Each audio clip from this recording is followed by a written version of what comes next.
মুখের গর্ত নিয়ে আমাদের কিছু ভ্রান্ত ধারণা আছে। আমি এবার বলি, একটা কথা আপনাকে মনে রাখতে হবে, মুখে যে ব্রণজনিত গর্তগুলো হয় সেগুলো কিন্তু কোনো ক্রিম বা মলম বা খাবার ওষুধে যাবে না কখনো।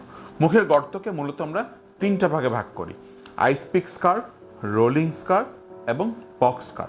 আইসপিক স্কারের জন্য আমরা যেটা করি সেটা হচ্ছে 50% টিসিএ পিল ইউজ করি। একটু সহজে বলি, সেটা হচ্ছে টুথপিকের মাধ্যমে আমরা কিছু কেমিক্যাল পিল বা কেমিক্যাল জাতীয় সাবস্টেন্স আপনার মুখে দেই, এতে গর্তটা আস্তে আস্তে ভরে যায়। সেটা একেবারে ব্যথা মুক্ত একটা প্রসিডিউর।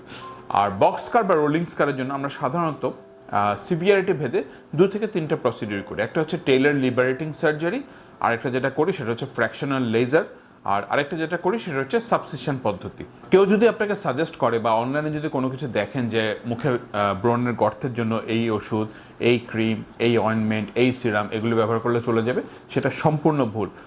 গর্তের জন্য আপনাকে কোনো না কোনো প্রসিডিউর করতে হবে। আবারও বলি, আইসপিক স্কারের জন্য টিসিএ পিল এবং বক্স স্কার বা রোলিং স্কারের জন্য আমরা আইদার টেইলার লিবারেটিং সার্জারি, সাবসিশন অথবা ফ্র্যাকশনাল লেজারের সাহায্য নিয়ে থাকি।